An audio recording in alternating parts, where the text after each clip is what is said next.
wassalatu wassalamu ala asyrofil anbiya'i wal mursalin wa ala alihi wa sahbihi ajma'in, amma ba'd. Yang saya hormati Ibu Kepala Sekolah SMK Negeri Batu Jaya, yang saya hormati Bapak Ibu Dewan Guru dan staf tata usaha SMK Negeri Batu Jaya. Pertama-tama marilah kita panjatkan puji syukur kehadirat Ilahi Rabbi yang mana dengan dengan nikmatnya, nikmat sehat, kita masih bisa berkumpul di tempat yang kita cintai ini. Salawat serta salam semoga selalu terlimpah curahkan kepada junjungan kita Habibana wa Nabiyana Muhammad sallallahu alaihi wasallam. Saya mengucapkan banyak terima kasih kepada Bapak dan Ibu karena telah hadir pada kegiatan hari ini dalam kegiatan kami aksi nyata di budaya positif. Kami di sini ada bersama dengan 3 rekan CGP ya di SMK Negeri Batu Jaya. Saya sendiri Iin Indrawati, kemudian dengan pengajar praktiknya adalah Bapak Usman Siswanto dan Bapak fasilitatornya adalah Bapak Sugiharto. Bapak Ibu, insya Allah di sini saya akan menyebarkan pemahaman kepada rekan guru di SMKN Negeri Batu Jaya. Yang akan saya paparkan yaitu menyebarkan pemahaman dan penerapan pengembangan budaya positif bersama dengan saya Iin Indrawati, calon guru penggerak angkatan 9 SMK Negeri Batu Jaya Kabupaten Karawang. Sebelumnya Bapak Ibu, karena sudah siang, apakah masih semangat? Kalau saya bilang semangat pagi, jawabnya pagi. Semangat pagi.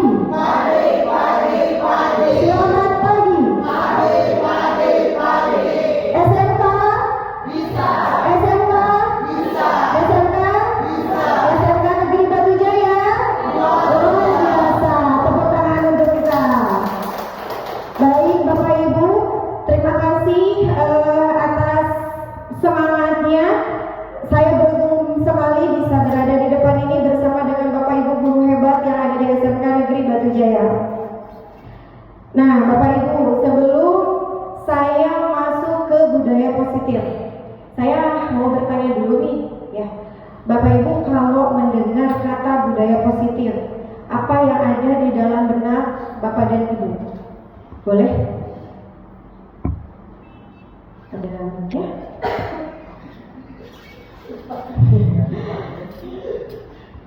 Apa yang ada di dalam benak Bapak Ibu ketika mendengar kata budaya positif? Boleh Bapak Ibu, ada yang bisa? Datang tepat waktu. Ada lagi? Pembiasaan atau kebiasaan. Pembiasaannya apa nih Bu? Contohnya, karena pembiasaan itu umum. Ya mungkin datang lebih awal. Datang lebih awal, tepat waktu. Ada lagi?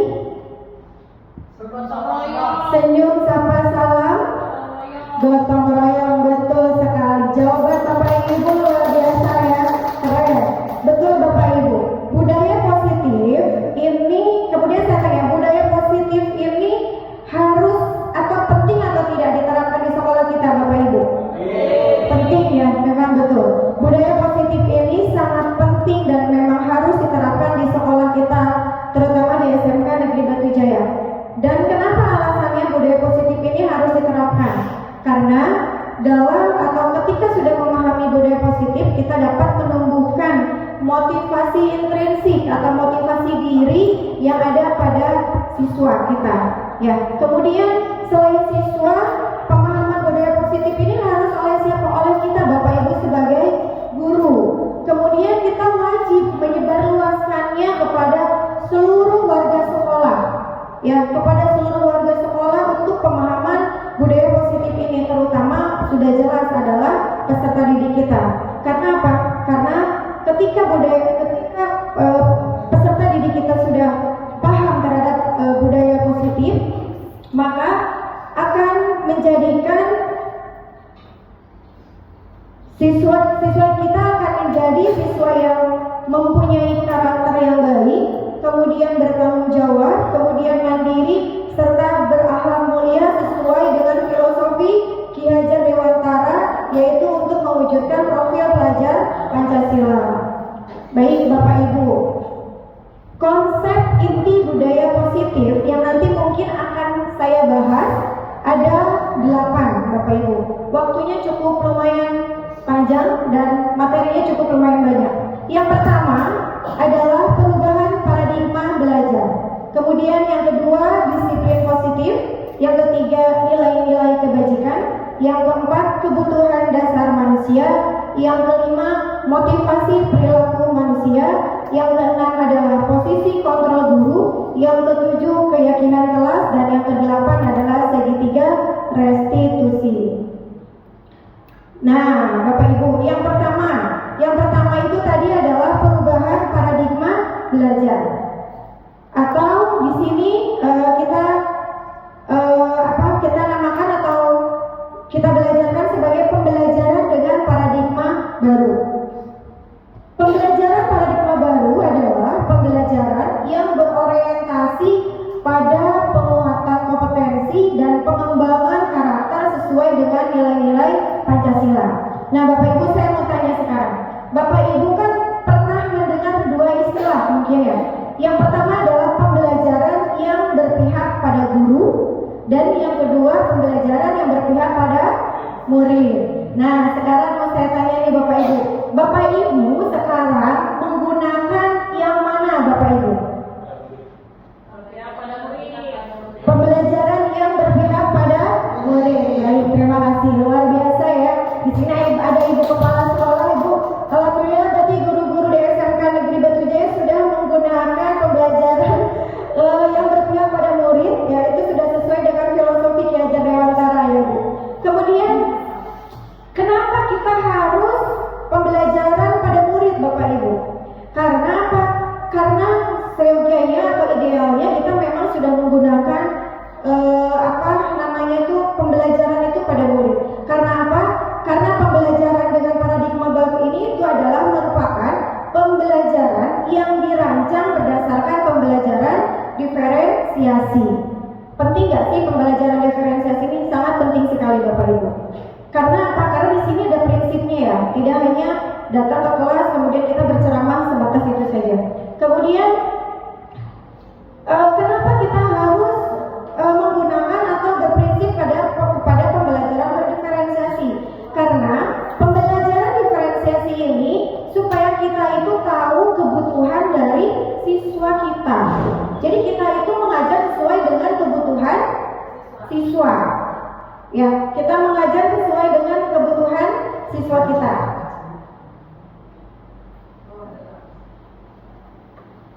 Oke.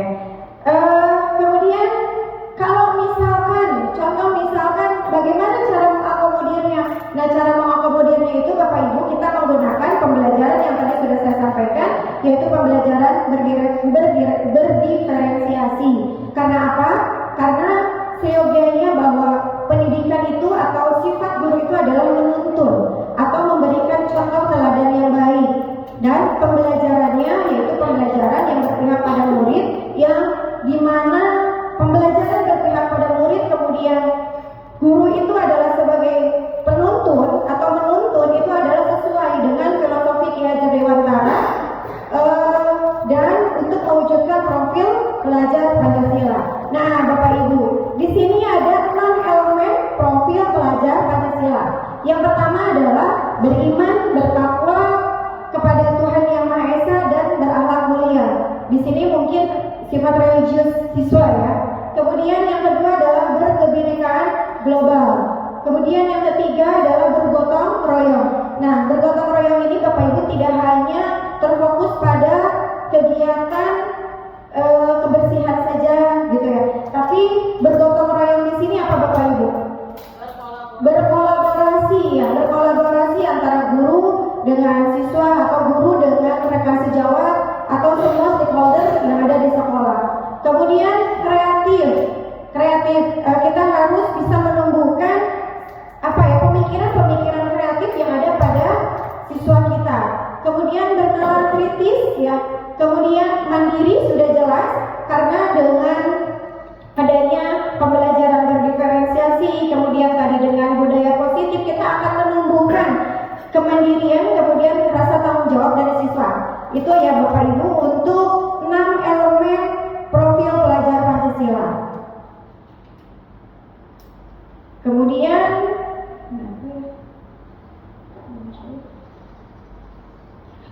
oh itu ya, apa namanya tadi itu?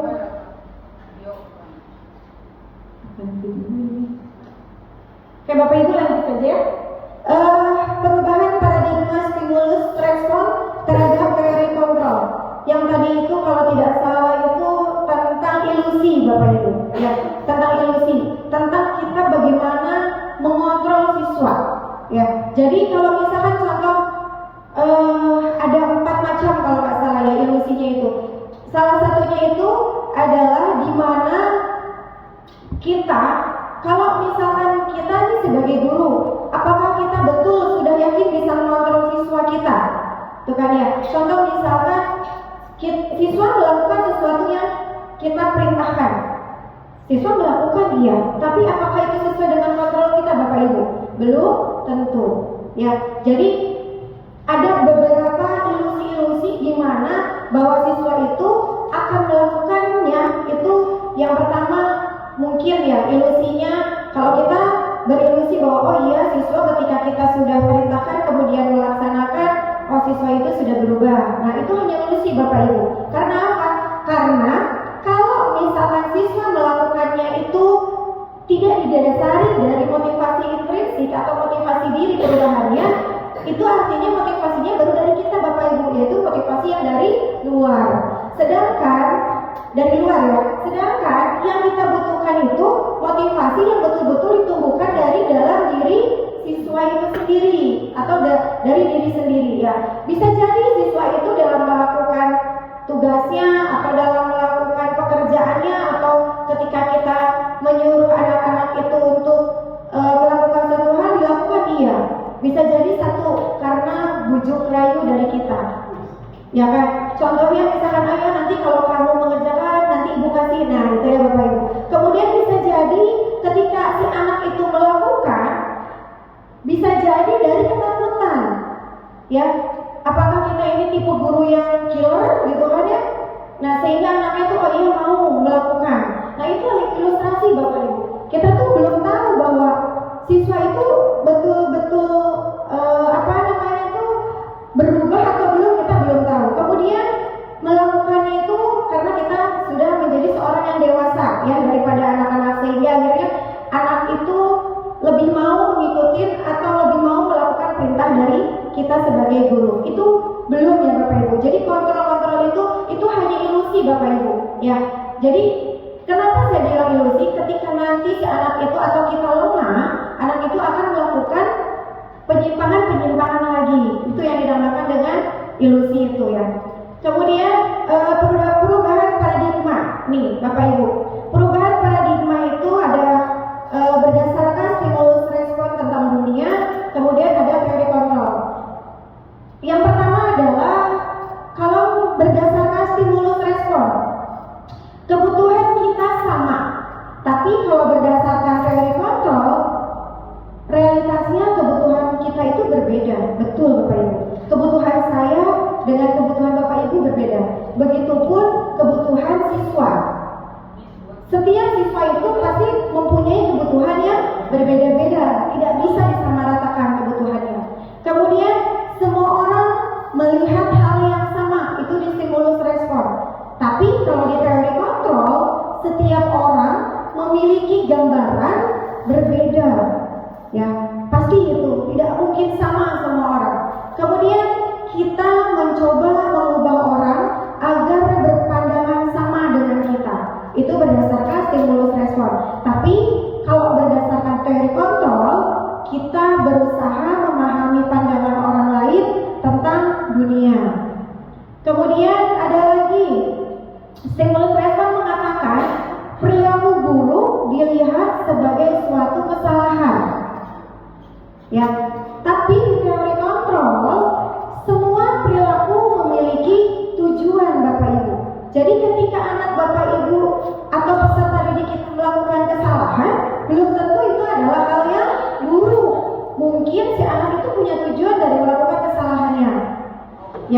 Ibu. Kemudian orang lain bisa mengontrol saya, itu berdasarkan stimulus respon.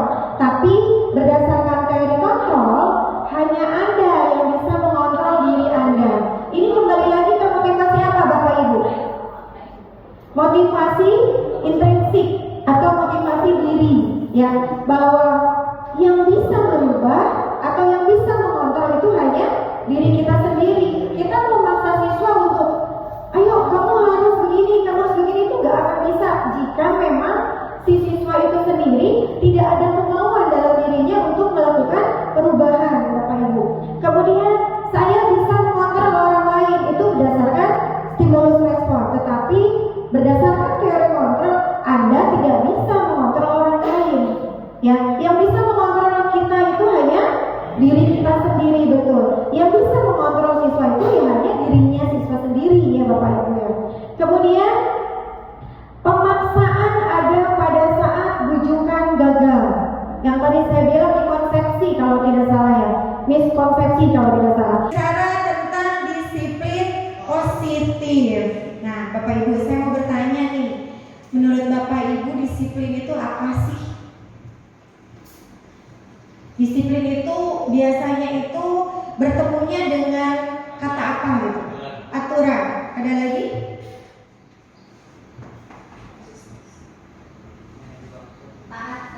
Taat dan patuh, betul. Ya, jawaban Bapak Ibu betul sekali ya. Nih, Bapak Ibu, disiplin, istilah disiplin berasal dari bahasa Latin, yaitu disiplina, yang menunjukkan pada kegiatan belajar mengajar. Kemudian disiplin berasal dari kata disciple, yakni seseorang yang belajar secara sukarela mengikuti seorang pemimpin. Nah, sedangkan istilah bahasa Inggrisnya disiplin itu adalah disiplin ya. Yang apa ya bahasa Inggris? Disciple ya, atau disiplin di situ gitu ya kan. Yang berarti yang pertama adalah tertib, betul ya yang tadi. Kemudian taat atau mengendalikan tingkah laku, penguasaan ya. Kemudian latihan membentuk, meluruskan atau menyempurnakan sesuatu. Kemudian sebagai kemampuan mental atau karakter moral, hukuman yang diberikan untuk melatih atau memperbaiki, dan ada juga artinya adalah kumpulan atau sistem-sistem peraturan bagi tingkah laku. Nah, disiplin juga Bapak Ibu berasal dari kata Latin discere yang berarti adalah belajar. Nah, di sini Bapak Ibu poinnya bahwa di sekolah ya, di sekolah itu ketika kita mengutamakan kedisiplinan, artinya si anak itu belajar untuk disiplin ya. Dari kata ini timbul kata disiplina yang berarti pengajaran atau pelatihan. Kemudian mengalami perkembangan makna dalam beberapa pengertian. Pertama, disiplin diartikan sebagai kepatuhan terhadap peraturan atau tunduk pada pengawasan dan pengendalian.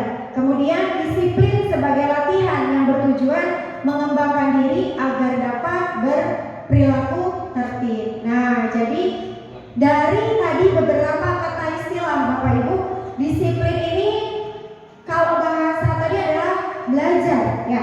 Berarti merupakan sikap seseorang yang menunjukkan ketaatan atau kepatuhan terhadap peraturan atau tata tertib yang telah ada dan dilakukan dengan senang hati dan kesadaran diri Bapak Ibu. Jadi tidak ada paksaan dan tidak boleh memang dipaksakan ya. Kemudian disiplin positifnya adalah merupakan usaha seseorang untuk belajar mengontrol dan menguasai diri dalam memilih tindakan yang mengacu pada nilai-nilai yang dihargai agar tercapai tujuan mulia yang diinginkan. Tujuan mulianya apa? Nilai-nilai kebijakan universal. Jadi disiplin ini itu Bapak Ibu untuk menumbuhkan kesadaran diri, belajar. Kesadaran diri ini bisa keluar kalau misalkan si siswa itu mempunyai motivasi diri Bapak Ibu. Yang kemauannya tetap dari diri kita sendiri, yang bukan dari lain. Sehingga Bapak Ibu sebagai pendidik, tujuan kita itu adalah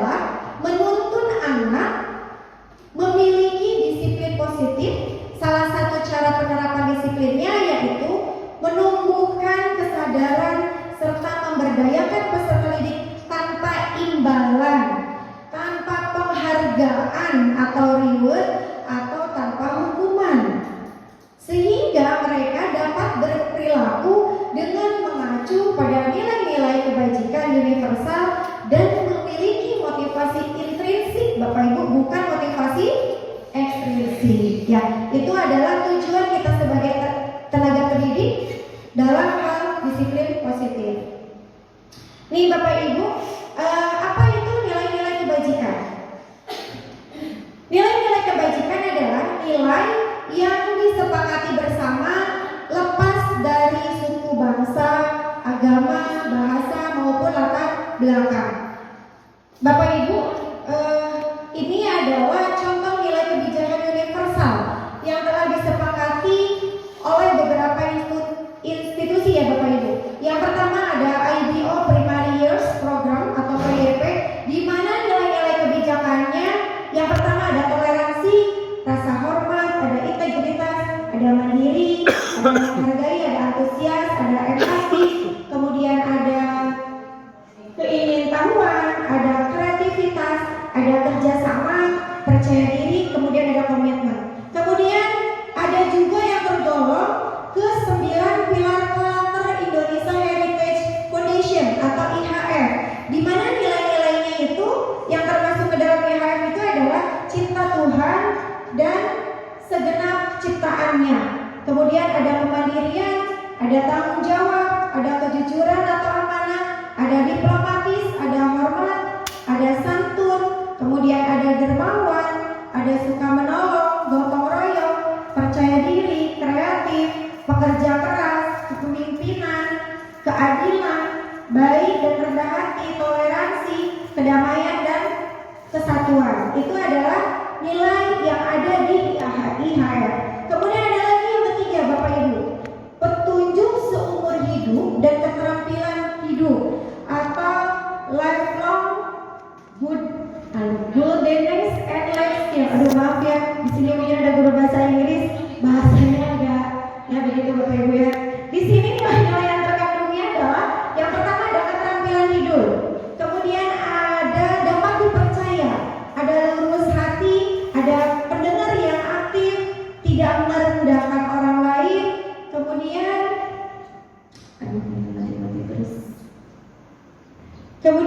ada memberikan yang terbaik dari diri, kemudian ada petunjuk hidup, ada peduli, kemudian penalaran, bekerja sama, keberanian, keingintahuan, ada usaha, ada keluasan, ada fleksibilitas, kemudian berorganisasi, ada kesabaran, ada keteguhan hati, ada kehormatan, kemudian memiliki rasa, kemudian humor, berinisiatif, integritas, kemudian ada pemecahan masalah, kemudian ada sumber pengetahuan, tanggung jawab, dan ada persahabatan. Ini lebih kompleks ya Bapak Ibu, nilai-nilai kebijakan yang ada di petunjuk seumur hidup. Kemudian yang terakhir ada dari Seven Essential Virtues, ya, ada empati, ada suara hati, ada kontrol diri, ada rasa hormat, ada kebaikan, ada toleransi, dan ada keadilan. Nah Bapak Ibu, dari contoh-contoh nilai kebijakan universal ini yang bisa, atau di kita juga ada ya nilai di dalam profil belajar Pancasila ya, ada 6 elemen tadi. Menurut Bapak Ibu, dari nilai-nilai kebijakan ini, dari 4 ini yang bisa kita sandingkan dengan nilai profil pelajar Pancasila yang mana Bapak Ibu? Menurut Bapak Ibu, boleh? Yang mana? Yang IBO Primary Years atau yang 9 pilar atau petunjuk seumur hidup atau the server? Yang mana nih Bapak Ibu? 2, 3, 1 atau 4 Bapak Ibu? 2, ada lagi? 3, ada lagi? Baik Bapak Ibu, nilai-nilai kebijakannya nih, nilai-nilai kebijakan atau prinsip yang mana yang cocok, yang sudah dimiliki oleh sekolah, yang diwujudkan atau kita harus mewujudkannya berdasarkan elemen profil pelajar Pancasila yang ini Bapak Ibu, yang paling banyak ya, karena ini sudah mencakup semua ya, yaitu bisa disandingkan dengan petunjuk seumur hidup. Karena apa? Ya karena memang ini harus dilakukan seumur hidup Bapak Ibu ya. Nah kemudian masuk ke kebutuhan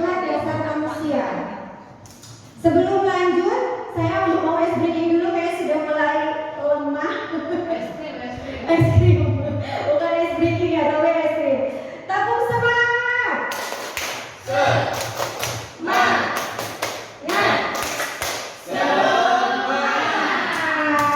fokus Bapak Ibu? Masih fokus? Masih. Ya. Oke, sekarang kita akan masuk ke kebutuhan dasar manusia. Sedikit lagi. Sesuatu yang kita lakukan untuk mendapatkan apa yang kita inginkan, seluruh tindakan yang kita lakukan memiliki tujuan tertentu, Bapak Ibu. Dan semua usaha terbaik yang kita lakukan adalah dalam rangka agar kebutuhan dasar kita terpenuhi dengan baik. Ini adalah kebutuhan dasar manusia. Nah, Bapak Ibu, konsep 5 kebutuhan dasar manusia yang harus dipahami guru untuk menciptakan perilaku positif murid. Yang pertama adalah bertahan hidup. Bertahan hidup ini adalah kebutuhan fisiologis, Bapak Ibu, seperti kesehatan, rumah, kemudian makanan, biologisnya di situ ada reproduksi gitu kan ya. Nah, bertahan hidup ini adalah 5 kebutuhan, salah satu 5 kebutuhan dasar yang harus dipahami untuk menciptakan budaya positif. Contohnya misalnya gini, ada siswa yang pada saat pembelajaran masih pagi aja sudah ngantuk. Ada ya Bapak Ibu? Banyak. Nah, Bapak Ibu, kita tidak boleh langsung menghukum siswa tersebut, karena memang di konsep 5 kebutuhan dasar manusia ini ada salah satunya adalah bertahan hidup, di mana di dalamnya mungkin si anak itu kalau istirahat cukup tapi kurang gizi. Itu bisa jadi Bapak Ibu, ya. Jadi ngantuk, bawaannya lemah, itu bisa jadi. Ya. Kemudian ada juga misalkan yang rumahnya kebanjiran. Nah, itu Bapak Ibu. Jadi konsep budaya positif di sini itu salah satunya menciptakan perilaku positif murid itu didasari oleh 5 kebutuhan dasar manusia. Ya. Kemudian yang kedua adalah penguasaan, kebutuhan pengakuan atas kemampuan. Contohnya itu di sini ada keinginan untuk dianggap berharga, kemudian kekuatan untuk mencapai sesuatu, kemudian ada diakui atas prestasi dan keterampilan, ada juga didengarkan dan memiliki harga diri. Contohnya apa?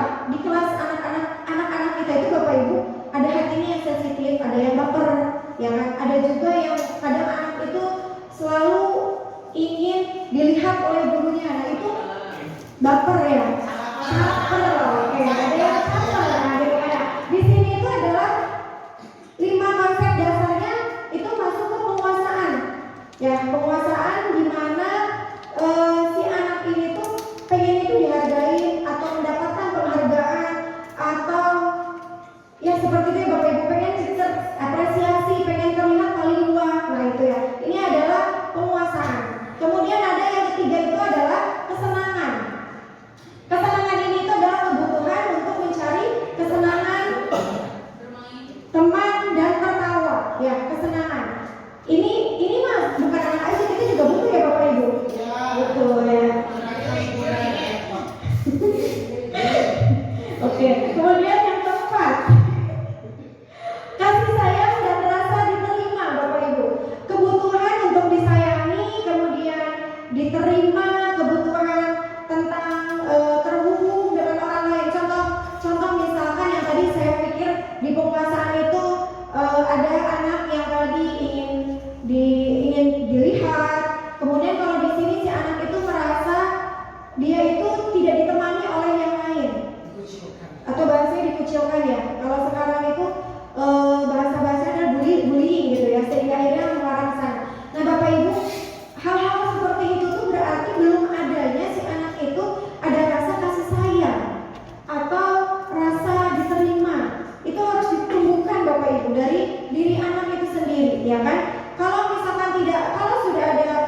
baik Miss Irma. Satu, audio. Yang kedua, visual. Yang ketiga,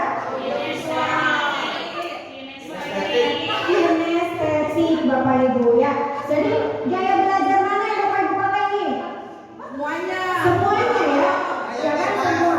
Cuma memang untuk audio itu kan lebih ke dia melihat, kemudian mendengar. Kalau untuk visual dia itu adalah melihat. Kalau kinestetik ini mungkin yang lebih cocok ya, karena dia bergerak kemanapun. Nah ini Bapak Ibu arti dari menciptakan kebebasan atau kebutuhan akan pilihan. Ini salah satu konsep 5 kebutuhan dasar manusia Bapak Ibu ya. Jadi itu tadi yang saya sampaikan. Kemudian sekarang kita akan masuk ke motivasi perilaku manusia. Kenapa kita harus punya motivasi Bapak Ibu? Boleh? Kenapa kita harus punya motivasi?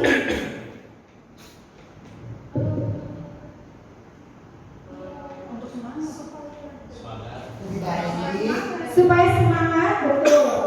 Ya, salah satunya adalah supaya semangat Bapak Ibu. Kalau misalkan kita tidak punya motivasi, terutama motivasi yang dari dalam ya, dari diri, ya kita nggak akan mau melakukan perubahan apapun. Nah, 3 motivasi perilaku manusia, Bapak Ibu. Yang pertama, untuk menghindari ketidaknyamanan atau hukuman. Kemudian yang kedua, untuk mendapatkan imbalan atau penghargaan dari orang lain. Dan yang ketiga, untuk menjadi orang yang mereka inginkan dan menghargai diri sendiri dengan nilai-nilai yang mereka percaya. Nih Bapak Ibu, yang harus kita tekankan kepada anak, motivasi mana Bapak Ibu? Intrinsik atau ekstrinsik? Itu saya kebalik ya, harusnya betul. Dan jadi intrinsik ya. Jadi yang harus kita berikan kepada anak itu adalah motivasi intrinsik. Jangan sampai motivasi ekstrinsik ya. Jadi kalau misalkan kita tadi memberikan kenyamanan, tidak hukuman gitu kan, penghargaan, itu tidak akan berlangsung lama Bapak Ibu. Ya kan? Karena apa? Oh iya, saya disuruh sama Bu ini presentasi, nanti dapat coklat. Nah, itu Bapak Ibu. Ya. Jadi kita harus bisa lagi memilah dan memilih apakah yang kita berikan itu bisa memunculkan motivasi siswa atau tidak. Ya kan? Kalau misalkan memang tidak, berarti siswa itu melakukannya hanya sebatas yang tadi saya bilang, hanya sebatas saat itu saja.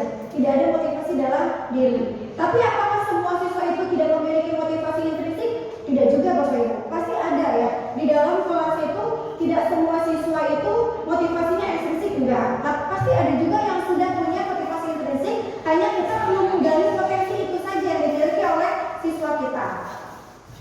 Nah Bapak Ibu, ini adalah 3 yang kita lakukan saat melakukan apa yang tadi itu motivasi ya. Yang pertama adalah hukuman, kemudian konsekuensi, kemudian restitusi. Alhamdulillah ya Bapak Ibu, di CGP ini atau di pendidikan guru penggerak ini, kalau hukuman dan konsekuensi kita sering banget mendengar hal itu. Tapi kalau restitusi itu baru saya mendengar itu ya di pendidikan guru penggerak ini. Walaupun memahami juga cukup lumayan. Kita memang butuh banget Bapak Ibu untuk melakukan perubahan, walaupun perubahannya misalkan sulit banget. Tidak perlu langsung kita ingin merubah seperti Superman juga ya Bapak Ibu, langsung berubah gitu kan, tidak perlu. Tapi sedikit demi sedikit perubahan itu harus kita lakukan. Hukuman, kemudian ada konsekuensi dan ada restitusi. Hukuman itu adalah tiba-tiba atau misalkan sifatnya itu dia tiba-tiba. Contoh misalkan siswa tidak melaksanakan tugas, ya. Kemudian saya langsung itu maju ke depan karena kamu tidak melakukan tugas. Nah itu adalah langsung saya itu memberikan hukuman. Kamu berdiri di depan kelas, itu ya. Itu adalah hukuman. Kemudian kalau misalkan perbedaannya dengan konsekuensi itu apa? Kalau konsekuensi itu adalah terencana atau yang sudah disepakati. Biasanya berarti apa yang sudah ada di sekolah itu adalah tata tertib. Nah itu ya Bapak Ibu. Tata tertib itu masuknya adalah konsekuensi salah satunya. Contohnya misalkan lebih dispesifikasikan lagi, yang telat masuk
kemahasiswaan. Nah, di sini di restitusi ini kita semua itu menjadi ikut andil ya Bapak Ibu dalam melaksanakan prosesnya atau berdialognya.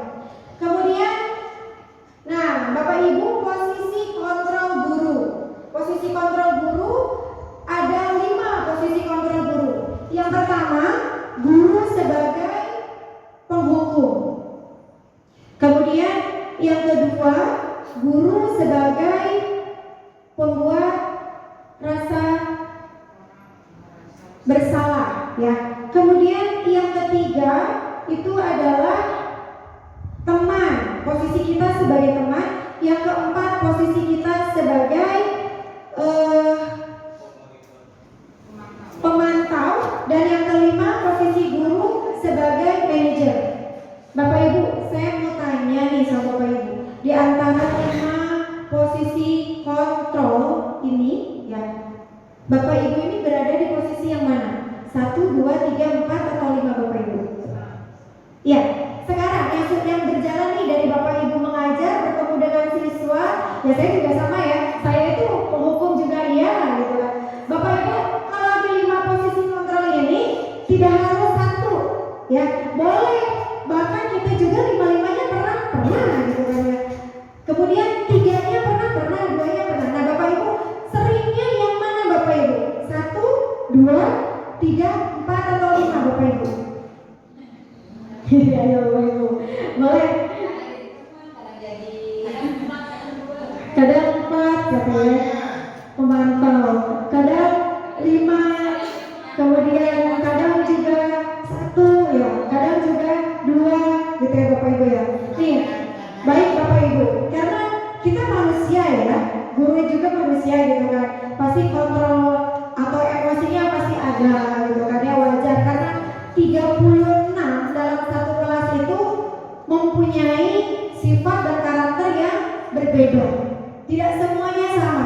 Jadi kalau misalkan memang posisi kontrol Bapak Ibu ini, saya mah ingin penghukum terus, ya nggak apa-apa Bapak Ibu, ya tidak apa-apa gitu kan. Kemudian kalau saya juga kadang penghukum, kadang menjadi teman, itu boleh Bapak Ibu.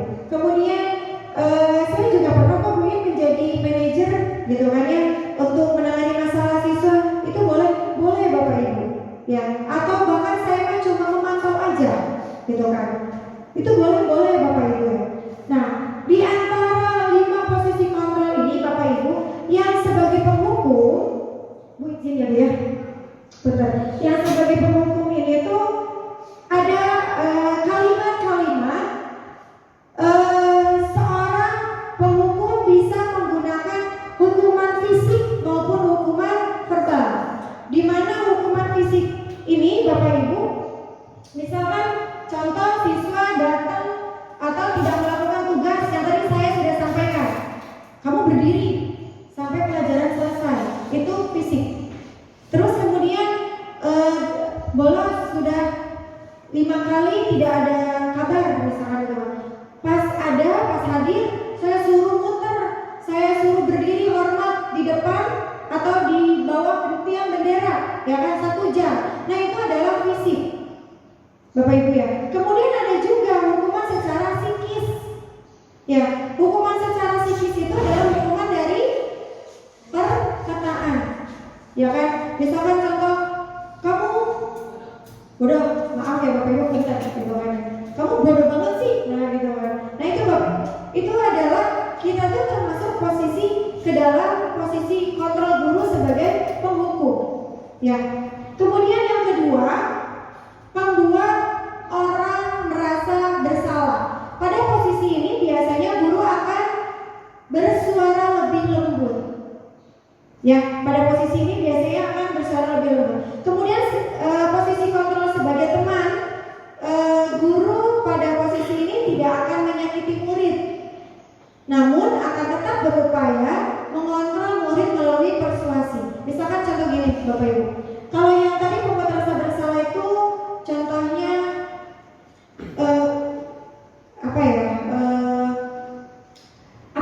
Bu Novi, kalau contoh dari pembuat rasa bersalah itu saya kecewa ya, gitu kan ya. Lain kali kamu jangan lakukan ini ya. Nah itu, sebenarnya ada rasa kecewa, tapi ada juga seolah-olah itu harapan, gitu kan ya, bahwa bisa gak sih si anak ini tuh akan berubah, gitu kan ya. Nah kemudian kalau misalkan teman, udahlah kamu tidak apa-apa melakukan kesalahan ini, tapi kali ini aja ya, tapi nanti nggak boleh lagi kamu melakukan. Nah ini sebagai teman Bapak Ibu. Ada juga kadang yang melakukan seperti itu ya, karena mungkin satu ketika sudah mendapatkan alasannya kasihan, tuh ya Bapak Ibu ya. Kemudian kamu tidak kasihan sama ibu, betul nih, betul banget itu kan ya. Nah kemudian ada pemantau. Nah pemantau ini yang tadi disampaikan oleh Miss Irma, tolong dong, gitu kan ya, kamu nggak kasihan apa sama ibu, gitu kan. Nah ini adalah sebagai pemantau ya. Kemudian ada juga manajer. Nah kalau sebagai manajer ini posisi terakhir manajer adalah posisi mentor, di mana guru berbuat sesuatu bersama dengan murid, mempersilahkan murid mempertanggungjawabkan perilakunya. Jadi contoh gini, saya agak belibet juga ya posisi kontrol guru ini. Contohnya itu kalau di manajer tuh kamu tahu nggak sih konsekuensi yang atau kesalahan yang kamu lakukan? Nah itu manajer. Jadi lebih ke kita tuh dialog ya. Kamu tahu konsekuensinya akan seperti apa? Betul seperti itu nggak ya? Kira-kira Bapak Ibu? Ya. Jadi saya ke apa sih namanya di pemantau sama manajer ini yang disinilah posisi 5 kontrol guru saya pun mulai detik ini harus melakukan gitu ya Bapak Ibu. Jadi dari pengukur, pembuat orang merasa bersalah, kemudian menjadi teman, kemudian pemantau dan sebagai manajer. Nah, Bapak Ibu, posisi kontrol apakah saya ketika saya punya kata, Bapak Ibu, saya kecewa sekali dengan kamu. Bapak Ibu ini sebagai apa Bapak Ibu kira-kira? Ya, Bapak Ibu betul. Saya kecewa sekali dengan kamu. Ibu kecewa banget nih sama kamu, kok kamu seperti ini sih, gitu ya. Nah ini adalah kalau misalkan pembuat rasa bersalah seolah-olah itu ada dalam diri kita, kekurangan sebetulnya Bapak Ibu, ya kan? Ya Allah kok saya kecewa banget ya, ibu kecewa banget nih sama kamu gitu kan. Greget gimana sih Bapak Ibu? Nah ini itu membuat rasa bersalah gitu, gemes gitu sama anak yang bersalah teh gitu kan ya. Nah ini adalah pembuat rasa bersalah. Kemudian kamu tidak pernah benar melakukannya. Nah ini termasuknya ke dalam posisi kontrol yang mana Bapak Ibu? Penghukum. Ini hukumannya adalah psikis ya, yaitu hukuman dari perkataan yang tadi sudah disampaikan oleh Bu Seti contohnya. Kemudian posisi kontrol apakah apa rencana kamu untuk menyelesaikan ini? Ini adalah posisi kontrol sebagai manajer ya, mencari solusi. Kalau manajer itu ya, yang pertama dicari konsekuensi, kemudian yang kedua dicari solusi. Kemudian yang selanjutnya posisi adalah lakukan demi Bapak Ibu ya, minta tolong dong. Apa ini Bapak Ibu? Teman Bapak Ibu ya, ini adalah sebagai teman. Ayolah lakukan demi Bapak Ibu, tolong dong ya, kamu udah gak usah ngelakuin kesalahan lagi, cukup gitu kan, demi Ibu. Nah itu gak boleh ya kan, itu ya. Kemudian ada lagi posisi kontrol apakah kamu tidak akan mendapatkan nilai jika tidak mengerjakan tugas. Ini apa Bapak Ibu? Apa ini Bapak Ibu? Kamu tidak akan mendapatkan nilai jika tidak mengerjakan tugas. Pemantau ya, paling enak memang jadi pemantau Bapak Ibu ya kan, tapi ketika eksekusi itu yang sulit ya di lapangan. Oke, Bapak Ibu sudah paham ya 5 posisi kontrol yang harus dimiliki atau yang harus diterapkan oleh kita ya kan. Ada sebagai penghukum, merasa yang bersalah, kemudian yang ketiganya itu adalah sebagai teman posisinya, kemudian posisi sebagai pemantau dan posisi sebagai manajer. Dari 5 posisi kontrol itu yang paling bagus menurut Bapak Ibu yang mana Bapak Ibu? Manajer Bapak Ibu ya. Karena sekarang kita menyebarkan pemahaman tentang budaya positif, sehingga 5 posisi kontrol yang paling baik di antara 5 itu adalah kita harus bisa menjadi posisi kontrol sebagai manajer. Oke, Oke, Bapak Ibu. Selanjutnya kita akan masuk ke keyakinan kelas, Bapak Ibu. Keyakinan kelas. Sekarang saya tanya Bapak Ibu, mengapa harus keyakinan kelas? Kenapa tidak peraturan kelas atau bukan peraturan kelas, Bapak Ibu? Ada yang bisa menjawab? Atau boleh mengemukakan pendapatnya? Kenapa harus keyakinan kelas? Kenapa bukan peraturan kelas? Disepakati bersama. Boleh, betul sekali ya. Bapak Ibu, kalau keyakinan kelas itu adalah sama betul sebetulnya seperti peraturan, hanya saja itu disepakati bersama antara guru dengan siswa. Tapi kalau peraturan kelas itu adalah peraturan yang biasanya sudah ada ya kalau di sekolah seperti tata tertib, gitu ya. Nah, ini adalah peraturan-peraturan atau keyakinan kelas yang harus kita buat dari sekarang Bapak Ibu ya, supaya kita bisa menciptakan suasana kelas yang nyaman, suasana kelas yang riang, suasana kelas yang berpihak pada murid. Kita harus bisa membuat keyakinan kelas bersama dengan siswa. Karena ketika kita sudah membuat keyakinan kelas, itu artinya kita sudah membuat kesepakatan dengan siswa. Jadi kalau misalkan memang siswa itu yang melanggar, berarti dia sudah tahu konsekuensi dari pelanggaran yang dia lakukannya atau dari pelanggaran yang dia lakukannya ya. Kemudian Bapak Ibu, pembentukan keyakinan kelas itu yang pertama adalah bersifat abstrak. Kemudian yang kedua berupa pertanyaan universal, kemudian dibuat dalam pernyataan positif, kemudian sedikit saja agar mudah diingat Bapak Ibu, jangan terlalu panjang ya. Kemudian sesuai dengan kondisi kelas dan sekolah sehingga mudah diterapkan. Kemudian semua warga sekolah atau warga kelas dilibatkan saat membuat keyakinan kelas. Contoh mungkin itu yang ada di papan tulis di sebelah di depan Bapak Ibu, itu adalah contoh kemarin keyakinan kelas yang dibuat oleh siswa. Jadi siswa itu membuat keyakinan kelas yang pertama, kita tidak boleh membuli Bu. Nah, itu kesepakatan mereka. Jadi ketika nanti memang ada yang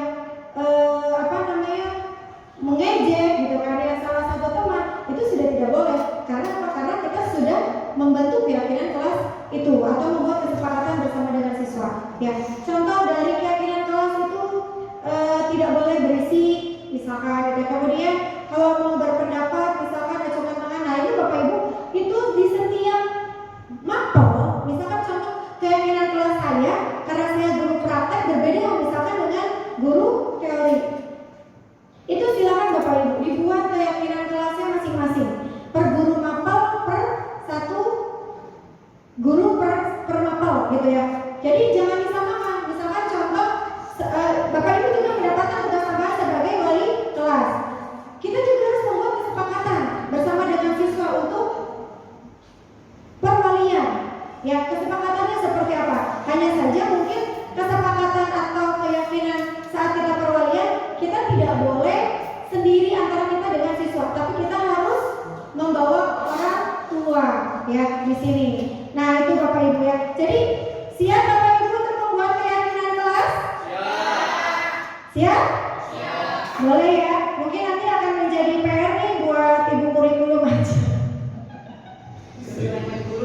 Iya, yang ditanya guru, tapi mungkin karena ini akan masuk ke budaya positif juga ya. Mudah-mudahan semua guru bisa melaksanakannya gitu kan ya.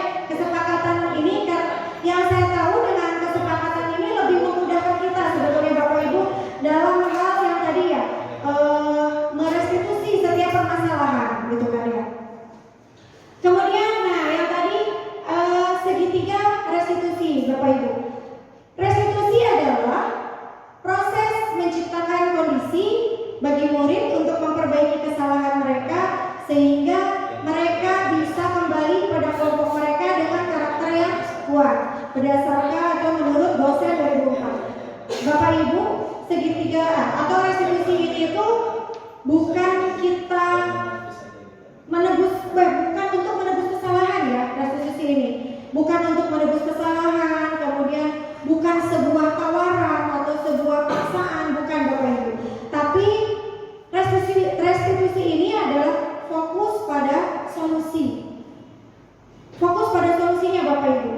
bukan oh iya karena tadi kata Bu Yin tidak boleh memberikan hukuman, kemudian tidak boleh juga memberikan penghargaan. Ya udahlah, selesai aja. Bukan begitu Bapak Ibu. Ya, bukan untuk menebus kesalahan juga. Ya restitusi ini, tapi fokus pada pencarian solusi restitusi ini ya. Dengan cara apa? Nah, Bapak Ibu, segitiga restitusi ini ada tahapannya. Yang pertama itu adalah menstabilkan identitas, di mana pada saat anak berbuat salah, ya kan, tidak langsung menyalahkan siswa. Ya, jadi ini harus mulai dihindari Bapak Ibu dari sekarang, ya kan, tidak boleh langsung menyalahkan siswa.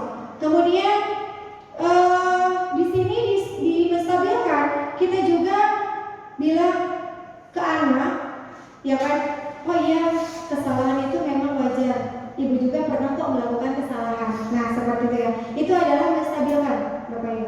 Jadi meredam ya sedikit gitu kan ya dari apa yang sudah dilakukan. Kemudian yang kedua adalah validasi tindakan yang salah. Anak itu ketika berbuat kesalahan pasti ada alasannya Bapak Ibu. Tidak semata-mata anak itu melakukan kesalahan tidak ada alasannya.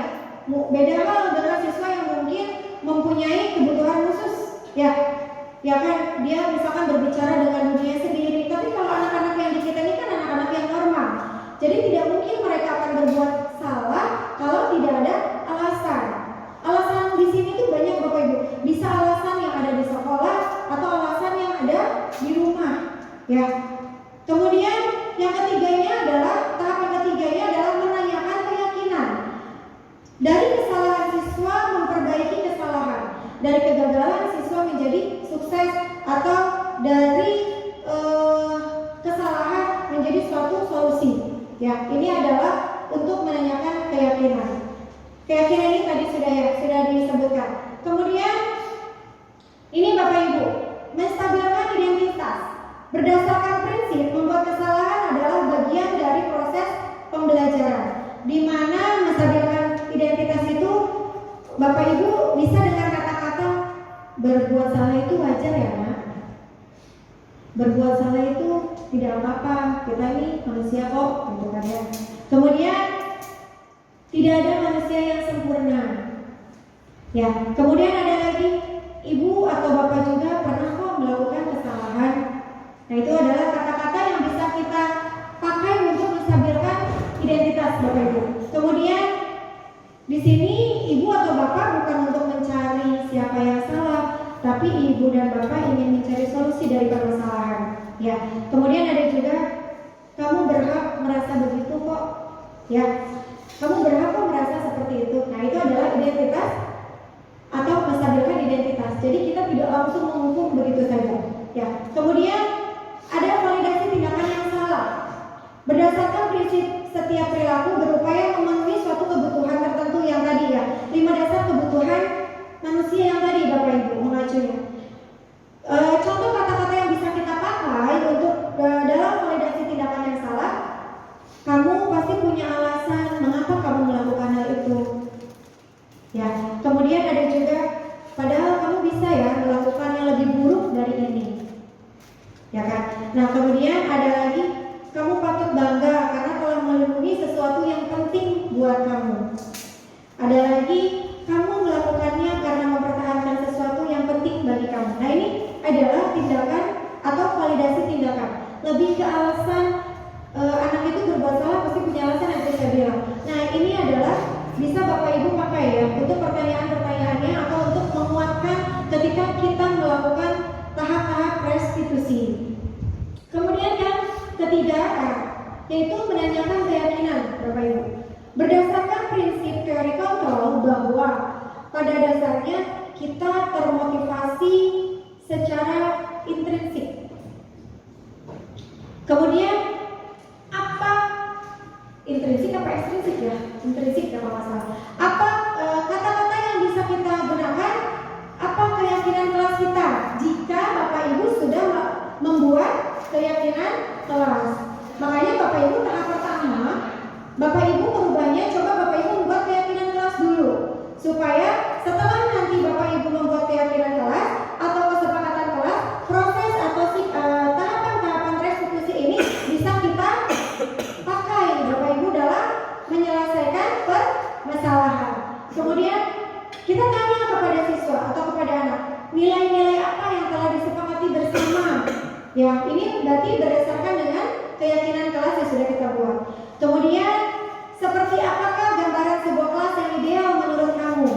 Ya, dan yang terakhir, kamu ingin menjadi orang yang seperti apa?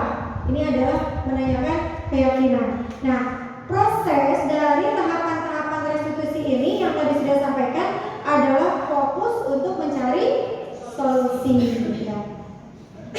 Nah, Bapak Ibu, ini adalah contoh penerapan segitiga restitusi yang sudah saya lakukan. Ya, di sini ada permasalahan. Mungkin sudah tahu ya, pandang anak saya ini banyak bolosnya, Bapak Ibu. Banyak bolosnya. Di kelas 10 sudah, kemudian saya bina, kemudian masuk terus sampai selesai di kelas 10, sekarang mengulang lagi. Nah, jadi yang ini Bapak Ibu yang saya bilang, motivasinya itu belum ada dalam diri. Bukan juga ya, ada bukan konsisten, tapi mungkin bagaimana cara menumbuhkan PR kita itu adalah bagaimana cara menumbuhkan atau bagaimana cara memancing motivasi anak itu supaya muncul, Bapak Ibu. Nah, itu tugas kita sebetulnya yang paling sulit. Karena apa? Karena ketika sudah kita panggil, orang tuanya kita panggil, kita sudah visit gitu kan ya, bahkan kita sudah memberikan SP1, SP2, mungkin hanya 1 bulan, 2 bulan, dia akan, oh iya udahlah nanti juga buin lemah lagi. Nah itu Bapak Ibu, akhirnya dia akan menyimpang lagi. Nah ini yang sulitnya. Makanya filosofi Ki Dewantara itu yang bahwa pembelajaran bersiapa dan murid itu banyak banget ya aspek di sini yang harus kita pelajari, Bapak Ibu. Kenapa sih anak ini tidak mau atau banyak bolos? Apakah di sekolahnya kurang nyaman? Kan itu bisa jadi. Itu banyak banget hal yang harus betul kita kita survei. Tetapi bukan pada sesuatu kekurangan yang ada di sekolah, bukan Bapak Ibu. Tapi aset yang punya sekolah yang bisa kita manfaatkan untuk melakukan perubahan. Sekalipun Bapak Ibu tahu nggak aset sekolah itu apa, Bapak Ibu, yang paling berharga? Murid, Bapak Ibu. Aset sekolah yang paling berharga itu adalah murid, bukan komputer, bukan proyektor, ya, bukan meja atau kursi, tapi murid, Bapak Ibu. Nah itu adalah aset. Makanya di budaya positif ini konsep intinya ada 8 yang sudah tadi saya jelaskan. Itu memang betul-betul karena apa? Karena anak itu memang harus betul-betul di-guiding, Bapak Ibu ya. Jadi harus betul-betul kita itu jangan sampai lepas kontrol ya. Setelah motivasi dirinya atau motivasi intrinsiknya sudah ada atau belum sih gitu kan. Kalau hanya dari ekstrinsik aja gitu kan, itu kalau menurut saya nggak usah dilakukan, nggak akan ada perubahan. Kemudian PR yang paling banyak banget untuk kita tuh dari diri kita sendiri dulu, Bapak Ibu, sebagai tenaga pendidik. Karena perubahan itu anak itu akan mau mencontoh dan meniru, yaitu dari kita sendiri. Begitupun dengan diri saya, Bapak Ibu, yang belum sempurna menjadi guru, ya kan. Kemudian saya alhamdulillah mungkin lebih beruntung dari Bapak Ibu masuk di pendidikan guru penggerak, sehingga lebih tahu kekurangan saya malah ya. Sedih Bapak Ibu ya kalau misalkan saya selalu ditanya sama fasil atau saat elaborasi gitu kan ya, kelebihan yang Bapak Ibu punya apa ya di sini? Saya mau hanya menjawab, saya bukan dari tenaga pendidikan guru, bukan saya. Saya ini betul-betul dari praktisi ya. Saya tidak tahu saya harus mengajar itu bagaimana. Dan ketika masuk di pendidikan guru penggerak ini, Bapak Ibu, luar biasa banget untuk saya. Walaupun Bapak Ibu sangat berat untuk dilakukannya, tapi minimal perubahan itu sedikit demi sedikit harus kita lakukan. Mungkin itu ya Bapak Ibu dari saya. Cukup sekian. Terima kasih. Wabillahi taufiq wal hidayah. Wassalamualaikum warahmatullahi wabarakatuh. Ada refleksi dari Ibu mungkin? Tidak ada? Pakai baik Bapak Ibu. Selanjutnya langsung aja nanti. Bapak Ibu gimana? Mau langsung satu lagi atau? Boleh ngasih dulu sebentar. Oke Bapak